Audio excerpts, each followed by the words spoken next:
أعوذ بكلمات الله التامات من شر ما خلق.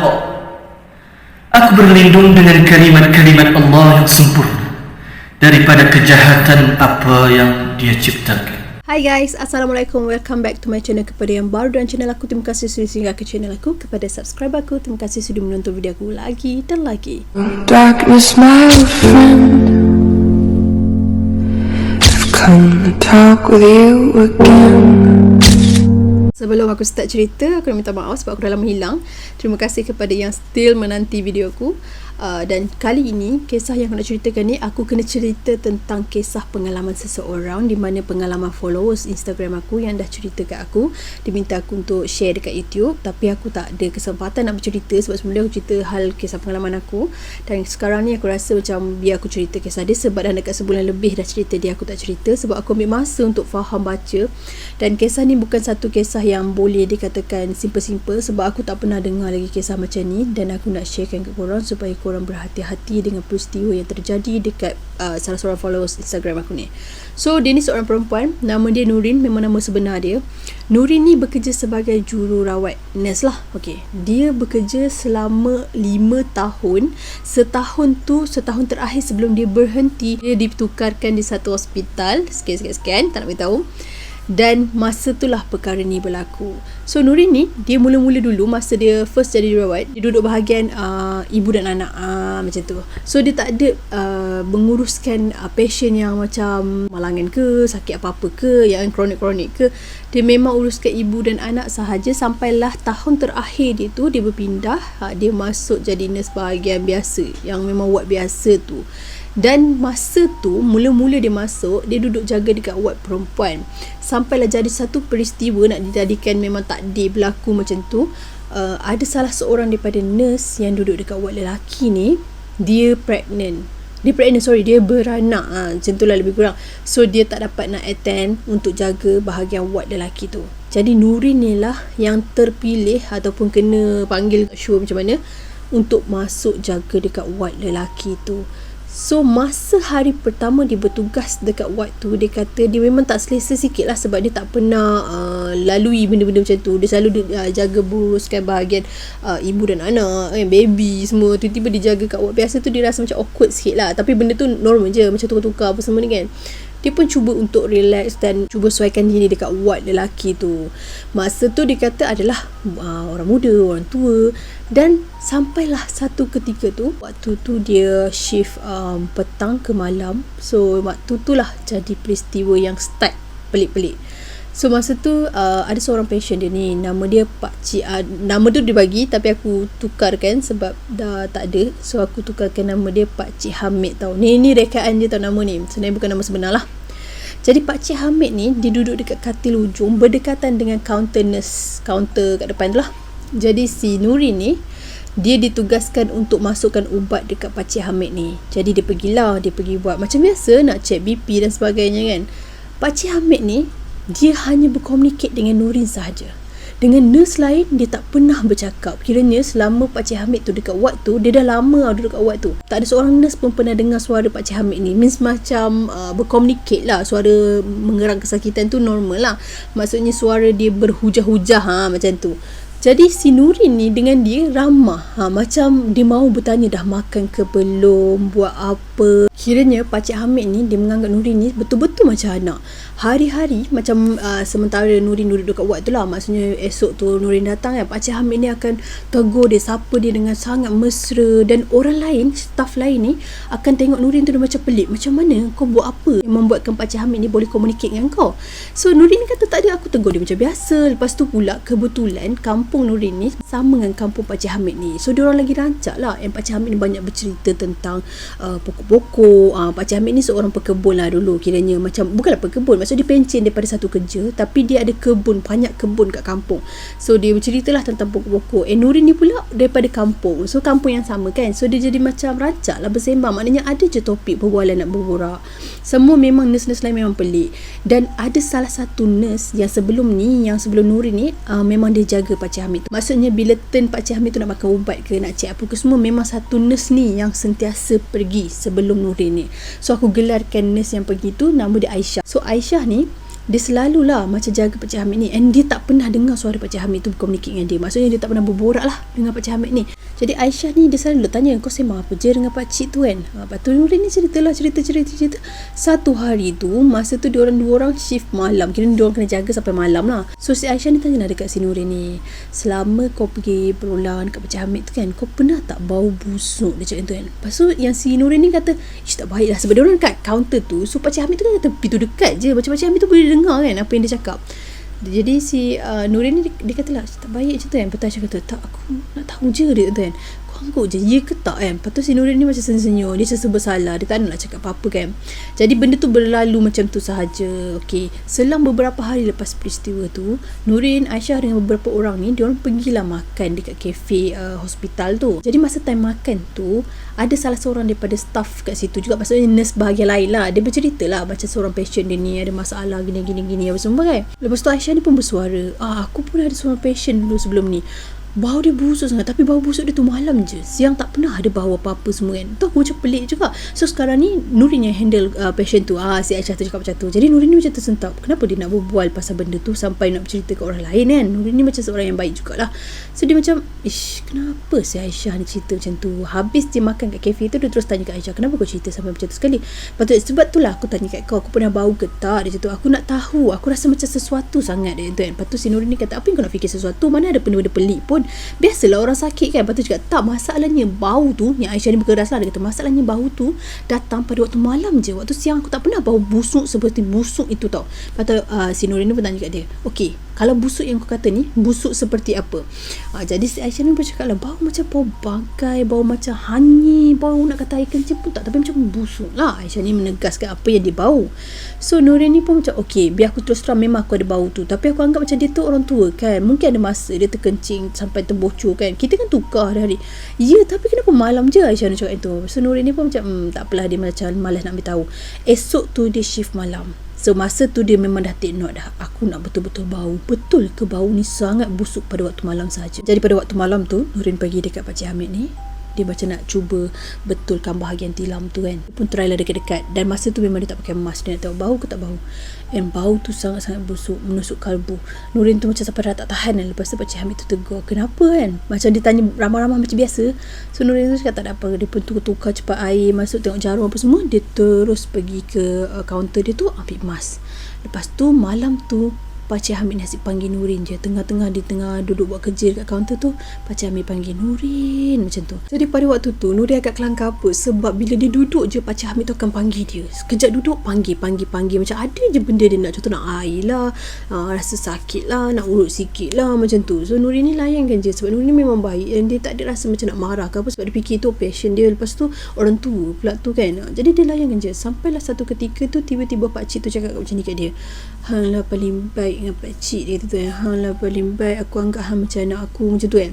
Lepas tu si Nurin cakap, kenapa pakcik ni kan, tengok semua keadaan dia macam dia monitor kan, semua okey je, maksudnya pakcik tak adalah dalam keadaan kritikal yang membuatkan pakcik tu dah nak cakap pelik-pelik apa semua kan.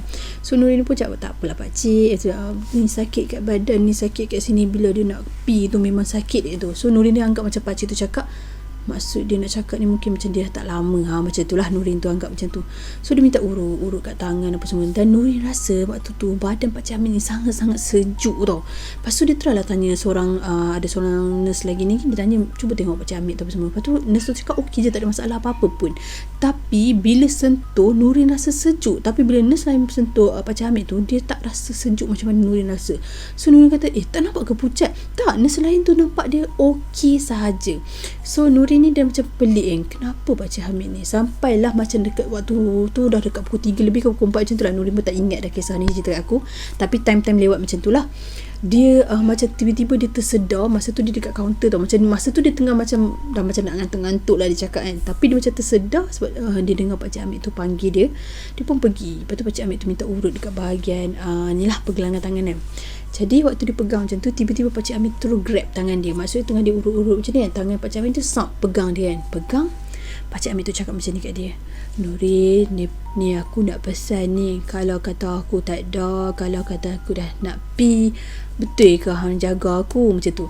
So Nurin dia cakap, betul pakcik, saya jaga pakcik, jangan risau, saya memang jaga kat sini, saya akan jaga pakcik dia tu. Macam mana saya jaga pakcik sebelum ni, macam tu lah saya akan jaga pakcik, macam tu lah Nurin cakap. Lepas tu pakcik tu kata gini, dak aku anggap hang macam anak je, memang betul ke hang nak jaga, lebih kurang macam tu lah. Sorry lah kalau nada aku mengarut sikit, tapi pakcik tu dia lorat dia macam tu, and dia cakap terus terang, dia kata betul ke nak jaga aku, harap kat hang seorang je. Lepas tu tiba-tiba Nurin tu macam terdetik. Selama ni dia borak dengan pakcik tu, dia tak pernah tanya soal family, sebab pakcik tu memang tak ada orang melawat.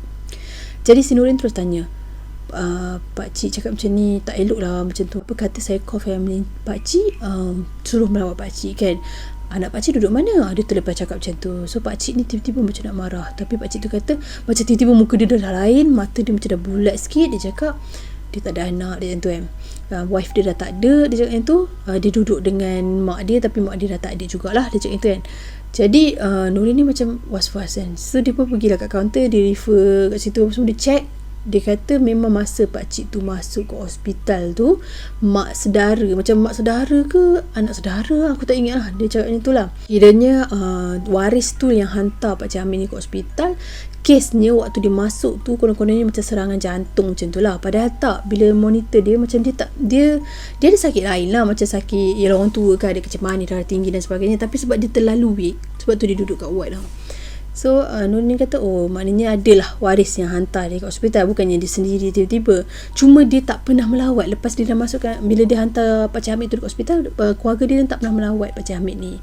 Jadi Nurin tu bila dengar pakcik tu cakap macam tu, tak apa pakcik, saya jaga pakcik kat sini, hang janji dengan aku lah, hang jaga aku sampai sudah dah dia tu. So Nurin ni pun ya pakcik je, pegang tangan lah, okey terima kasih lagu tu, senang aku nak pi dia tu. Lepas tu Nurin ni macam janganlah cakap macam tu. Dia macam baik lah kan, dengar orang tu cakap macam tu, dia pun macam sedih jugalah, sebab dia pun boleh dikatakan hari-hari dia berkomunikasi dengan pakcik tu kan. Lepas tu dah settle semua pun, habislah shift dia pun semua, dia pun balik. Lepas 2 hari kejadian tu, dia datang kerja, pakcik Hamid tu sentiasa tidur, tapi dia masih hidup lah. Jadi 2 hari lepas kejadian tu, dia pergi kerja, pakcik Hamid tidur. So dia tak komunikasi dengan pakcik Hamid tu. Sampailah hari ketiga lepas kejadian tu, dia cuti. So masa dia cuti tu, dia balik kampung. Perjalanan dia nak balik kampung tu, dia naik bas. Dia rasa macam suram. Dia tak pernah rasa macam tu. Hari tu memang dia rasa lain. Dia rasa keliling dia gelap. Lepas tu dia rasa macam tak sedap badan. Dia rasa macam ada orang ekori dia, padahal dia tak nampak siapa-siapa. Masa dia duduk dekat kerusi dalam bas tu, dia duduk kerusi yang ada 2 orang kan, tapi sebelah dia tu tak ada orang. Jadi dia letak beg lah. Dia duduk menyandar kat bahagian tingkap. Jom dia tengok pemandangan luar.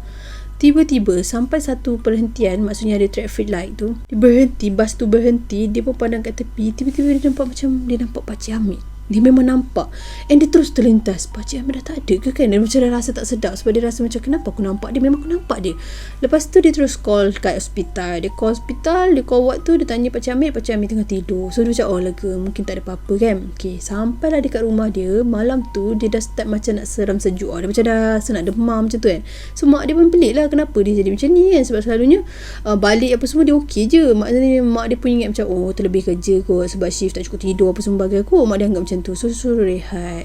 Lepas tu malam tu dia memang rasa layu je. Pukul berapa entah malam, dia kata dia tersedar disebabkan dia rasa macam ada orang himpap dia tu. Rasa macam ada orang duduk macam yelah, macam seolah-olah kita kena tekan kan. Lepas tu dia terus terjaga. Dia pergi kat mak dia. Dia cakap mak dia terasa macam tak sedap badan. Dia kata dia rasa macam ada orang hempap dia kan. Lepas tu mak dia kata tak apa, baring semua baca doa apa semua. Mungkin gangguan kot sebab kamu dah lama tak balik. Dan bilik tu dah lama kosong. Maksudnya bilik si Nurin ni dah lama kosong lah kat kampung tu. So Nurin ni pun masuk balik bilik dia. Dia macam nak sambung balik tidur. Dia tutup mata macam tu. Tiba-tiba dia rasa macam ada orang sentuh kat belakang dia ni. Macam orang macam, bukan sentuh sikit tau, rasa macam sentuh-sentuh macam pap belakang dia kan. Lepas tu dia terus pusing. Dia pusing tak ada apa-apa. Lepas tu dia bangun. Bila dia bangun, katil dia tu menghadap depan tu, tepi kira macam nampak jugalah, tepi daripada depan katil dia tu ada cermin, meja makeup dia lah. So dekat cermin tu dia boleh nampak, maksudnya daripada tepi kita tengok cermin tu kan, kita boleh nampak kan. So dia nampak dekat cermin tu kan, dekat langsi bahagian belakang dia tu ada macam seolah-olah macam ada bentuk muka. Kau faham? Maksudnya macam langsi tu dah ke depan berupa, maksudnya nampak bentuk macam hidung macam terkeluar sikit macam tu kan. So Nurin macam terkejut. Lepas tu dia pelan-pelan dia pandang belakang, dia tengok, bukan dia tengok daripada cermin dah, dia pandang belakang, dia tengok benda tu tak ada apa-apa. Pagi tu dia ceritalah kat mak dia kata dia tak pernah alami benda tu. Kenapa tiba-tiba dia alami benda tu? Okey, sebenarnya Nurin ni dia bukan jenis yang memang boleh nampak benda-benda halus ke apa, tapi daripada dia kecil, umur dalam 10 tahun macam tu, dia kata dia dah start pandai mengurut dan dia selalu dapat rasakan sesuatu yang tak kena. Maksudnya macam bila dia urut orang kan, contoh kalau orang tu ada masalah macam gangguan jin ke apa kan, bila dia urut orang tu dia tahu benda tu ada kat dalam badan tu. Dia macam ada sikit kelebihan kat situ lah, maksudnya dia boleh tahu sesuatu tu. So mak dia ni anggap macam bila dia dah lama tak balik, lepas tu dia kan jadi nurse kan, so bila dia nurse kat hospital kan macam ada ramai je orang yang dah pergi kan, maksudnya banyak nyawa-nyawa yang telah pergi kat hospital tu. So dia rasa macam benda tu mengganggu Nurin ni, mak dia rasa macam tu. So mak dia kata mungkin Nurin ni tercampur, maksudnya bila balik rumah dengan apa kelebihan yang dia ada tu macam terbawa-bawa yang membuatkan Nurin tu termimpi dan sebagainya lah. So mak dia ni plan untuk bawa dia jumpa satu ustaz ni. Tapi masa tu Nurin terpaksa balik ke hospital sebab Nurin masa tu cuti dia tak lama. Jadi mak dia kata tak apa, nanti next week ke macam mana ke, cuti lagi balik baru datang. Sebelum dia balik ke hospital, mak Nurin ni ada minta air, macam air ruqyah daripada seorang ustaz ni, baru dia balik. Masa dia dekat hospital, masa dia kerja kat hospital tu, dia ada duduk sewa rumah dekat satu tempat ni. So dia sewa rumah ni duduk dengan satu housemate dia lah. Kira satu rumah tu ada 2 orang lah, dia dengan housemate dia. Bila dia balik je daripada kampung dia tu, housemate dia ni nampak dia ni macam tak terurus, nampak dia macam serabai, sedangkan dia pakai elok je, tak ada apa-apa pun yang teruk kat dia. Jadi housemate dia kata, teruk yang kau ni kotor lah, pergilah mandi apa semua. Betul Nurin macam terasa lah kan, aku baru balik kampung, aku tak pergi mana-mana, aku bukan balik pergi daripada sawah ke apa yang kau nak kata aku macam tu. Lepas tu kawan dia cepat-cepat bising suruh pergi mandi, so dia mandilah cepat-cepat semua. Lepas tu dia kata, aku tak tahu apa masalah kau Nurin, aku tahu kau tadi kotor gila, kau pergi mana tadi? Lepas tu Nurin kata, tak, aku daripada rumah. Dia pun berkeras. So kawan dia ni nampak keadaan dia buruk, macam berserabai, rambut dah terkusuk masai, lepas tu dia punya baju pun kotor-kotor, bau busuk, macam tu. Itulah di pandangan kawan dia, pandangan housemate dia tu. So Nurin ni jadi macam pelik, kenapa jadi macam tu? Tapi dia tak fikir panjang, dia mungkin terfikir dia macam ada langgar benda tu ke sepanjang perjalanan nak balik kampung ke, macam tu je lah. Dia rasa macam positif je kan. Keesokan harinya adalah hari Nurin bekerja lah. So dia pergi ke hospital macam biasa. Dia sampai dekat tempat ward tu, dia tengok benda pertama dia sampai tu, nampaklah katil-katil pasien kan. Jadi waktu dia lalu, benda pertama yang dia nampak ialah katil Pak Amit kosong. Lepas tu dia memang kemas. Dia pun pergilah kat kaunter tu, dia tanya kat kawan, Pakcik Amit ada macam tu? Lepas tu kawan dia pun cakap, Pakcik Amir dah tak ada dah, kau tak baca ke chat? Kita orang hantar banyak sangat dekat grup. Masa tu zaman WeChat, so kawan-kawan ni hantar dekat WeChat lah. Dia hantar gambar-gambar, lepas tu dia hantar video, dia hantar chat apa semualah, sebab dia orang tahu Nurin je yang rapat dengan Pakcik Amir ni. Jadi si Nurin macam terkejut, aku tak tengok pun, pergilah buka WeChat, semua orang dah hantar lah dekat grup tu. Kawan dia tu cakap macam tu kan. Jadi Nurin pun kejut-kejut lah, dia pun letak bag dia apa semua, settle kerja dia apa yang patut. Waktu rehat, dia pun buka chat dekat WeChat tu lah. Dia buka grup WeChat apa semua tu, dia pun tengok memang orang hantar gambar apa semua. Kesian kau Nurin, bapak kau dah tak ada apa semua, macam dia orang bergurau macam tu lah. Jadi si Nurin ni pun buka satu-satu. Nampaklah video nurse masa Pakcik Amit tu pergi, maksudnya ada bunyi dulu, macam tiba-tiba benda tu tak aktif dah kan. Kiranya dalam video tu ada tunjuk lah Pakcik Amit tu pergi kan, maksudnya video ada member tu rakam masa orang tengah kelang kabut, doktor semua datang kat katil Pakcik Amit tu, ada seorang member tu rakam sebab memang khusus nak tunjuk kat si Nurin ni lah. Memang nampak Pakcik Amir dah tak ada apa semua. Lepas tu ada satu gambar ni dia hantar oleh salah seorang nurse kat situ juga, dan gambar tu dia memang hantar, dia macam PM tepi Nurin, bukan kat grup yang dia orang post tu, dia PM tepi Nurin, dia hantar satu gambar ni, kata kau tengoklah arwah pergi kan, tenang je, mungkin sebab selama hari ni kau dah menghiburkan dia, macam tu lah ayat dia lebih kurang kan. Tapi Nurin tu tengok gambar tu macam senyum. Kau tahu tak, gambar tu macam Nurin tengok seolah-olah gambar tu tahu Nurin tengok gambar tu. Faham tak? Maksudnya macam mana aku nak cakap? Kira Nurin cakap kat aku, gambar yang diambil tu memang menunjukkan seolah-olah Pakcik Hamid tu senyum, dan dia tahu gambar tu nak dituju kepada Nurin. Sebab cara dia senyum tu, dia kata gambar tu memang nampak hidup. Macam bila Nurin tengok gambar tu, dia kata dia terasa Pakcik Hamid tu dekat dengan dia. Dia terasa Pakcik Hamid tu hidup lagi bila dia tengok gambar tu. Jadi terus berderau jantung dia kan, dia kata. Dia terus tanya kat nurse yang hantar gambar tu kat dia lah. Dia cakap, gambar ni bila dia ambil kan tu kan? Memang masa Pakcik Amir dah tak ada ke? So So dia kata masa tu Pakcik Hamid tu macam orang dah macam doktor dah sahkan dia meninggal apa semua, kiranya dia orang nak get ready nak ke bumi, maksudnya kiranya dia orang dah get ready nak mandikan jenazah apa semua. Masa tu on the way nak angkat tu kan, jadi gambar tu lah diambil. Jadi Nurin ni kata, tapi kenapa aku tengok gambar ni macam dia hidup So member dia yang hantar gambar tu kata, masa ni aku tengok tak adalah macam ni lah, memang tu kesian muka dia cakap tu kan. Lepas tu dia kata, cuba tengok handset kau. Dia kata, dia nak tengok handset kawan tu yang hantar kat dia tu lah. So dia tengok, dia kata sangat-sangat berbeza. Nurin terima gambar yang daripada kawan dia tu. Kat handphone dia memang nampak Pakcik Hamid tu seperti senyum, macam seolah-olah macam menandakan dia masih ada. Maksudnya macam dia tidur dalam iman macam tu lah. Tapi dekat handphone orang yang hantar tu, maksudnya kawan dia tu, Pakcik Hamid tu tak nampak pun macam muka dia mengadap. Maksudnya bila dia baring tu memang nampak lepas hidung macam tu je kan. Tapi dekat Nurin punya phone, muka dia macam, kau faham tak? Bila dia baring, kalau kita baring macam ni kan, tapi Pakcik Hamid tu dia punya gambar bila sampai kat handphone si Nurin, dia macam kau tahu, macam dia memandang dan senyum macam tu. So dia combine lah, dia kata memang berbeza kan. Jadi dia tanya kat kawan dia tu, kawan dia pun nampak. Kawan dia macam tu je, macam mana gambar boleh berubah? Aku hantar gambar yang sama dia tu, lepas tu check lah apa semua. So dia orang dah jadi macam berdebar-debar, macam risau kenapa pula macam ni jadinya kan. Tapi dia orang tak adalah macam bahas lebih-lebih. Cuma Nurin lah yang macam terasa, dan dia rasa macam something wrong somewhere, sebab kenapa dia je yang kena macam tu. So kisah tu macam kiranya habis kat situ lah, dia orang borak kat situ. Selepas pemergian Pakcik Hamid tu, rutin Nurin macam biasalah pergi kerja kan, balik kerja. Tapi lepas kejadian tu, Nurin ni jadi berbeza sangat-sangat. Bila dia bekerja, dia terdengar macam suara orang panggil dia. Dia dengar sebiji macam Pakcik Hamid tu panggil dia. And dia auto bangun pergi dekat katil Pakcik Hamid, sedangkan patient lain dia duduk. And then kadang-kadang dia tengah buat kerja tu, tiba-tiba dia macam terkejut sebab dia kata dia dah start nampak jemaah-jemaah yang pelik-pelik. Kadang-kadang dia kata dia nampak jemaah yang sangat-sangat buruk, dan kadang-kadang dia nampak jemaah seperti Pakcik Hamid tu. Dan keadaan dia sangat-sangat tak terurus. Dia macam, bukanlah tak terurus macam serabai ke apa, tak, maksudnya mental dia dah serabut tau. Sebab apa yang dia nampak membuatkan dia rasa macam dia berada dalam keadaan yang tidak okey. Dia rasa macam benda tu mengganggu dia. Bila dia buat kerja, tiba-tiba dia terdengar bunyi. Kadang-kadang dia terdengar suara Pakcik Hamid tu panggil dia. Lepas tu dia terdengar macam Pakcik Hamid tu berjalan depan dia. Lepas tu batuk Pakcik Hamid. Dia terdengar macam-macam bau busuk yang daripada Pakcik Hamid tu pun dia terbau. So dia rasa macam tak tenteram. Bukan saja dekat hospital tu, kadang-kadang dia balik rumah. Bila dia balik daripada hospital, dia balik rumah, kalau dia selagi dia tak mandi, dia akan diganggu. Dia rasa macam benda tu memang ada kat dia. Sampaikanlah satu hari tu dia kata dia cuti, dia full mengaji sahaja. Dia memang duduk diam, dia mengaji.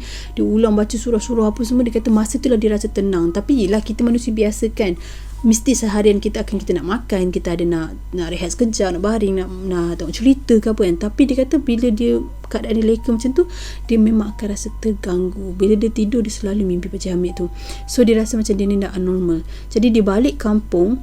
Masa dia balik kampung tu, mak dia kan dah plan nak bawa dia pergi berubat kan. Ingatkan macam dia ada masalah dengan kelebihan yang dia ada lah. Maksudnya ada terkait dengan yang dia urut-urut orang apa semua. Dia ada kiranya macam dia ada terkait dengan urutan apa semua yang kelebihan yang dia ada tu, mak dia nak buat rawatan. So masa nak berawat tu, ustaz tu baru masuk rumah dia, satu kaki pijak ustaz tu dah macam terus terjatuh. Memang tiba-tiba terjatuh ke belakang. Lepas tu mak dia macam terkejut lah, Allah, kenapa ni? Lepas tu ustaz tu pun baca doa apa semua, masuk rumah dia, kena bersilat-silat dulu. Bukanlah bersilat, maksudnya ustaz tu macam yelah, kena macam tu dulu macam baca-baca dulu, sembuh-sembuh dulu, kelangkabut-kelangkabut dulu, baru boleh masuk rumah dia betul-betul.